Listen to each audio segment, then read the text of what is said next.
출애굽기 29장. 너는 아론과 그의 아들들의 제사장 위임식을 이렇게 행하라. 수송아지 한 마리와 금 없는 수시양 두 마리를 준비하고 고운 밀가루로 누룩을 넣지 말고 빵과 기름 섞은 과자와 얇게 구운 과자를 만들어 모두 한 광주리에 담아 수송아지와 두 수시양과 함께 광주리째 나에게 바쳐라. 너는 아론과 그의 아들들을 성막 입구로 데려다가 목욕을 시킨 후 아론에게 긴 속옷과 에봇 받침 겉옷과 에봇을 입히고 가슴패를 달며 정교하게 짠 허리띠를 메어 주어라. 그리고 머리에 관을 씌운 다음 그 위에 여호와께 성결이라고 쓴 패를 부착시켜라. 그러고서 거룩한 기름을 가져다가 그의 머리에 부어 발라라. 너는 또 그의 아들들에게 속옷을 입히고 띠를 띄우며 그들의 머리에 관을 씌워 그들을 제사장으로 위임하고 이것을 영구한 규정으로 삼아라. 너는 이런 방법으로 아론과 그의 아들들을 제사장으로 위임해야 한다. 너는 준비해둔 수송아지를 성막 앞으로 끌어다가 아론과 그의 아들들이 그 송아지 머리에 손을 얹게 한 다음 성막 입구 나 여호와 앞에서 그 송아지를 잡아라. 그리고 그 피를 조금 가져다가 손가락으로 찍어 제단 네 뿔에 바르고 나머지 피는 모두 제단 바닥에 쏟아 부어라. 그런 다음 너는 내장을 싸고 있는 모든 기름과 간에 덮여 있는 간 꺼풀과 그리고 두 콩팥과 그 위에 기름을 떼내어 제단 위에서 불로 태워 바쳐라. 그러나 그 송아지의 고기와 가죽과 똥은 야영지 밖에서 불태워 버려라. 이것이 죄를 씻는 속죄제이다. 너는 또 준비해둔 두 마리 수시양 중 한 마리를 끌어다가 아론과 그의 아들들이 그 수시양 머리에 손을 얹게 한 다음 그것을 잡아 피를 받아서 단 사면에 뿌려라. 그러고 나서 그 수시양의 각을 뜨고 내장과 다리는 깨끗이 씻어 머리와 함께 그 모든 것을 제단 위에서 불사르라. 이것은 나 여호와에게 불로 태워 바치는 번제이며 나를 기쁘게 하는 향기이다. 그리고 너는 남아있는 다른 수시양을 끌어다가 아론과 그의 아들들이 수시양 머리에 손을 얹게 한다.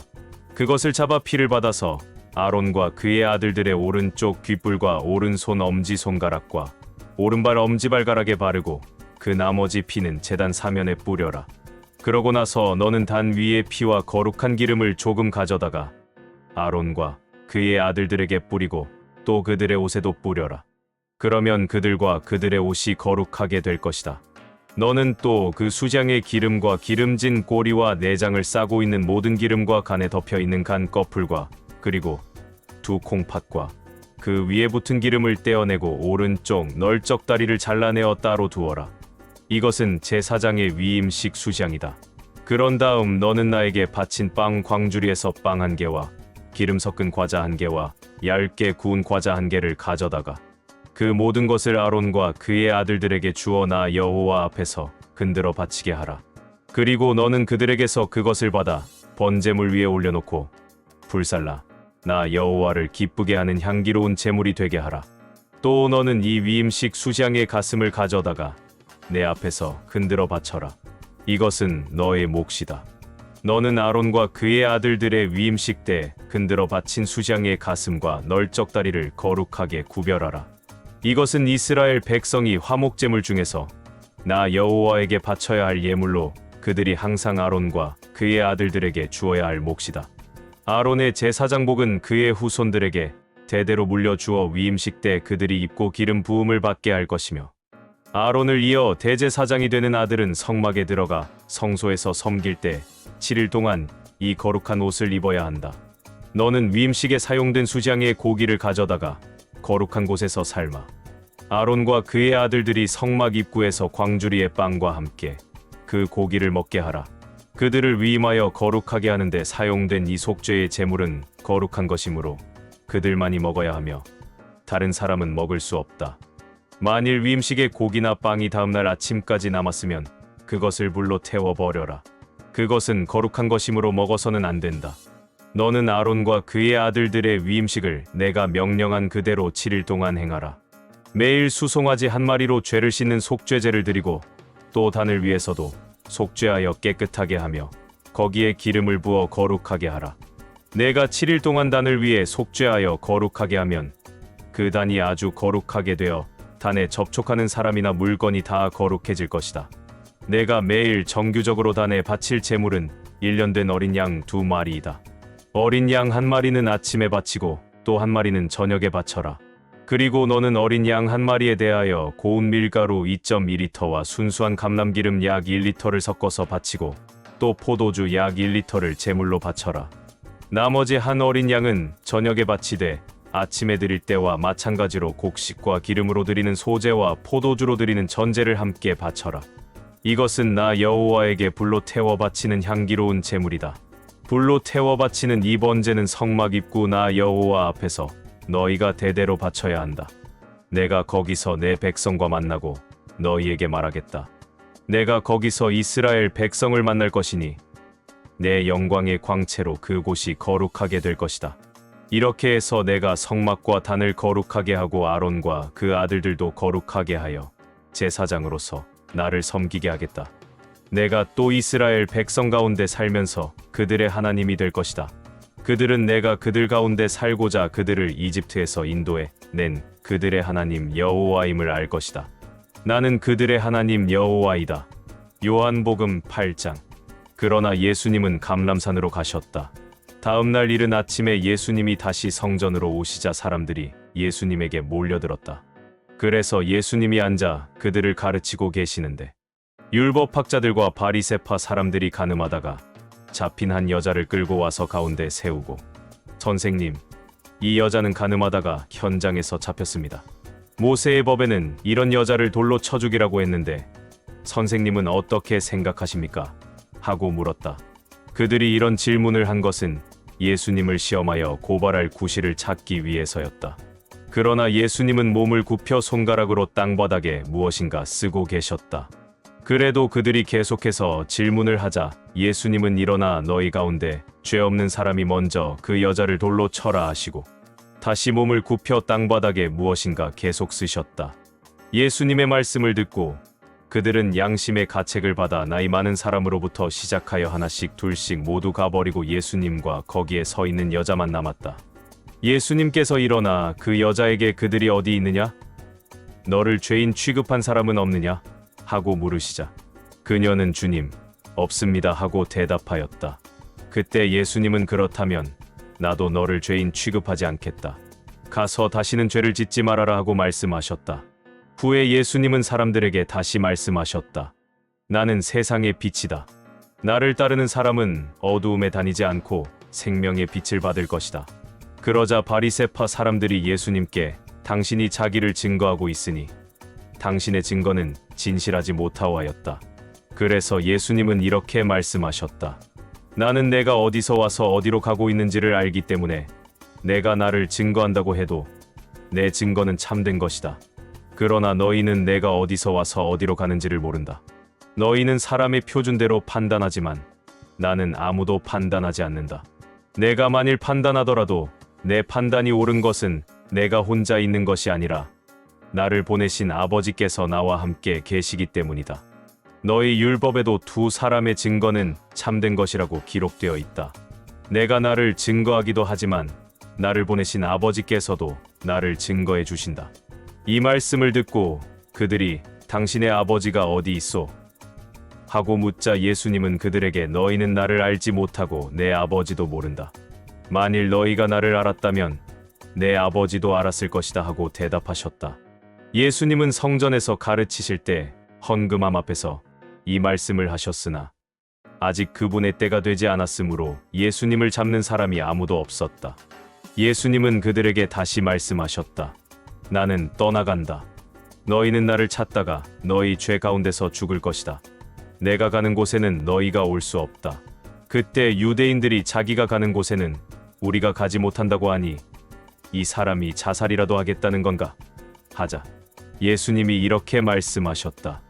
너희는 아래서 났고 나는 위에서 났으며 너희는 이 세상에 속하였고 나는 이 세상에 속하지 않았다. 그래서 내가 너희는 너희 죄 가운데서 죽을 것이라고 말하였다. 만일 너희가 나를 사그리스도로 믿지 않으면 너희가 정말 너희 죄 가운데서 죽을 것이다. 그때 그들이 도대체 당신은 누구요? 하고 물었다. 그래서 예수님이 이렇게 대답하셨다. 내가 누군지 처음부터 너희에게 말하지 않았느냐? 내가 너희에 대해서 할 말도 많고 판단할 것도 많지만 나를 보내신 분이 참되심으로 나는 그분에게서 들은 것만 세상에 말한다.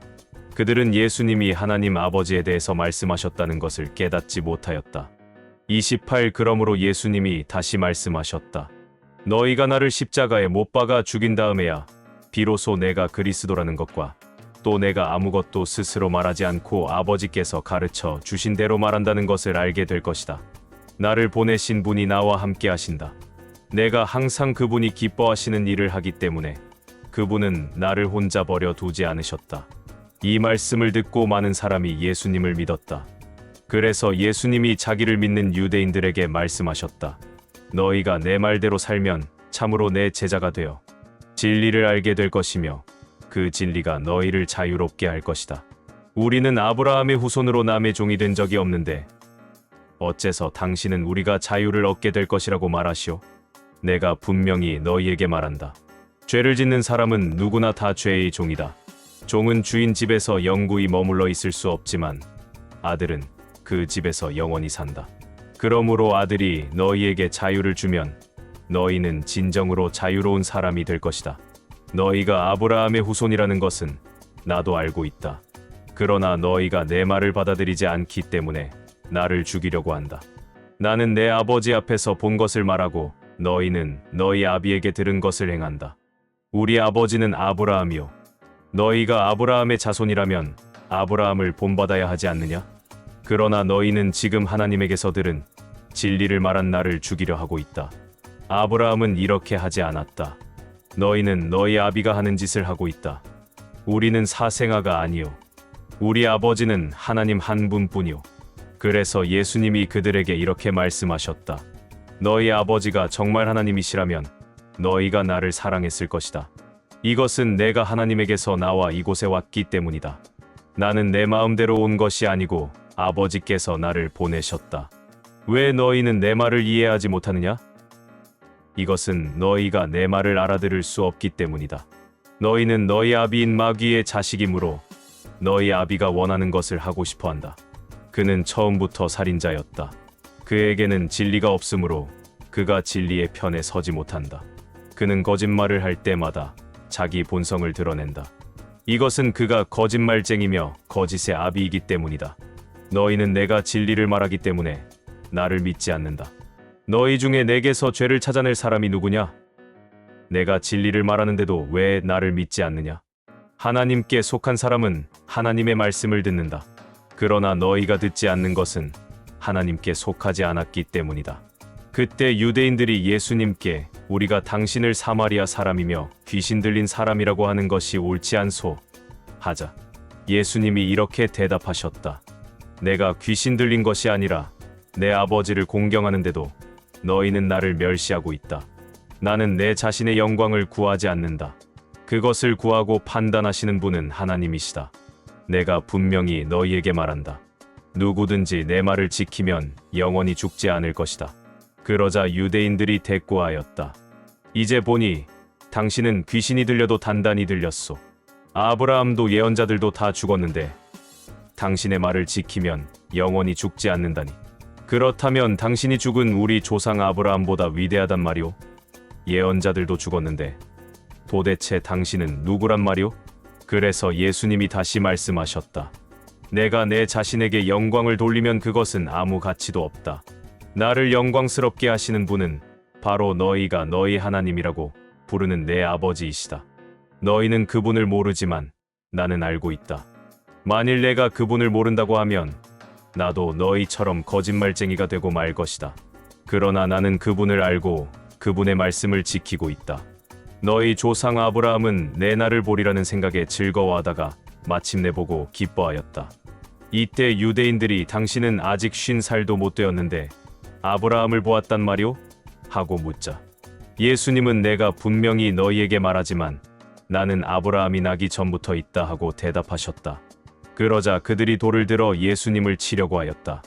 그러나 예수님은 몸을 피해 성전 밖으로 나가셨다. 잠언 5장.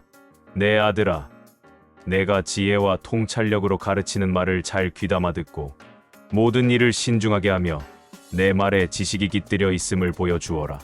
방탕한 여인의 입술은 꿀보다 달고 그 입은 기름보다 더 미끄러우나 나중에는 쓰라림과 고통만을 남겨줄 뿐이다. 그런 여자는 지옥을 향해 죽음의 길을 치닫고 있으면서도 생명의 길을 생각하지 못하며 자기 길이 비뚤어져도 그것을 깨닫지 못한다. 내 아들들아, 이제 너희는 내 말을 잘 듣고 있지 말며 그런 여자를 멀리하고 그녀의 집 문에도 가까이 가지 말아라. 그렇지 않으면 한때 내가 누리던 영예를 다른 사람에게 빼앗기게 되고 너는 난폭한 자들의 손에 죽음을 당할 것이며 낯선 사람들이 내 재물로 배를 채우고 내 수고한 것이 다른 사람의 집으로 갈 것이다.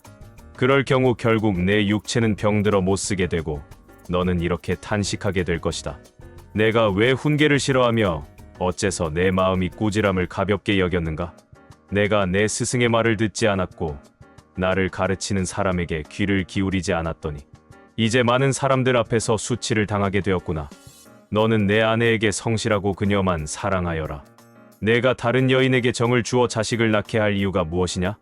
너는 내 자녀를 얻는 복을 다른 사람과 나누지 못하게 하라. 내가 젊어서 얻은 아내를 행복하게 하고 그녀와 함께 즐거워하라. 너는 암사슴처럼 그녀를 사랑스럽고 아름답게 여겨 그 품을 항상 만족하게 여기며 그녀의 사랑을 항상 연모하라. 내 아들아, 내가 무엇 때문에 음란한 여자에게 정을 주어야 하며 남의 아내 가슴을 안아야 하겠느냐? 여호와께서는 사람이 하는 일을 다 지켜보심으로 내가 무엇을 하든지 다 알고 계신다.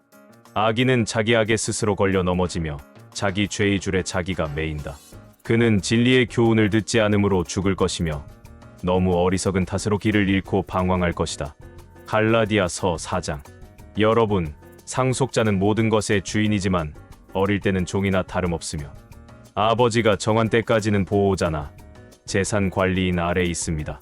이와 같이 우리도 어렸을 때는 유치한 유대교의 율법에 매여 종살이하고 있었습니다.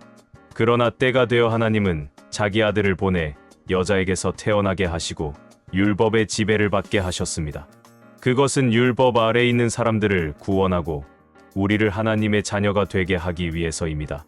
여러분이 아들이기 때문에 하나님은 성령을 우리 마음 가운데 보내셔서 나의 아버지라고 부르게 하셨습니다.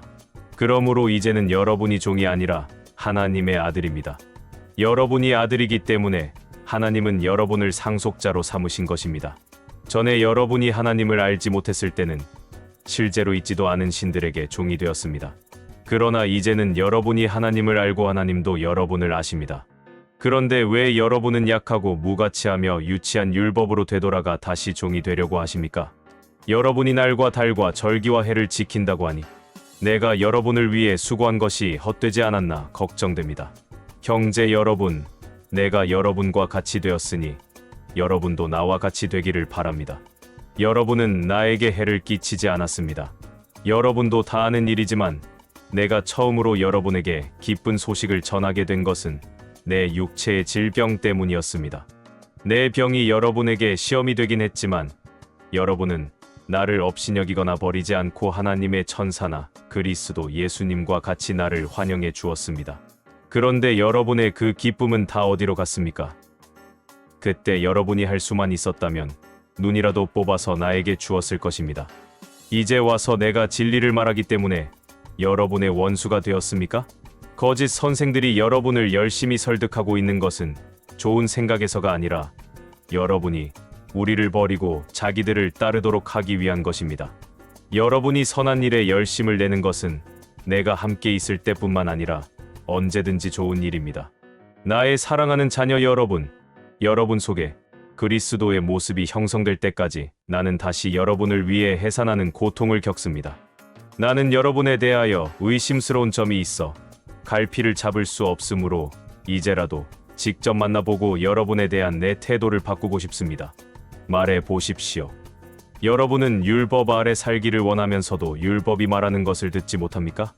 율법에는 이런 기록이 있습니다. 아브라함에게 두 아들이 있었는데 하나는 여종에게서 낳고 다른 하나는 자유를 누리는 여자에게서 낳습니다. 여종에게서 난 아들은 보통 방법으로 낳고 자유를 누리는 여자에게서 난 아들은 약속을 따라 낳습니다. 이것은 비유로서 두 여자는 두 계약을 말합니다. 한 계약은 시내산에서 받은 것으로 종살이할 아기를 낳은 하갈을 의미합니다. 하갈은 아라비아에 있는 시내산을 가리키며 지금의 예루살렘에 해당합니다. 그것은 예루살렘이 아직도 그 자녀들과 함께 율법의 종 노릇을 하고 있기 때문입니다. 그러나 하늘의 예루살렘은 자유인이었던 사라를 의미하며 그 예루살렘은 우리 모두의 어머니이기도 합니다. 성경에도 이렇게 기록되어 있습니다. 아기를 낳지 못하는 여자여 즐거워하여라. 해산의 고통을 모르는 여자여 소리 높여 외쳐라. 홀로 사는 여자의 자녀가 남편 있는 여자의 자녀보다 더 많을 것이다. 형제 여러분, 여러분은 이삭과 같은 약속의 자녀입니다. 그때 보통 방법으로 난 이스마엘이 성령을 따라 난 이삭을 괴롭힌 것 같이 지금도 마찬가지입니다. 그러나 성경에는 이 여종과 그 아들을 내쫓으세요. 여종의 아들은 자유를 누리는 여자의 아들과 함께 유산을 받을 수가 없습니다라고 하지 않았습니까? 그러므로 형제 여러분, 우리는 여종의 자녀가 아니라 자유를 누리는 여자의 자녀입니다.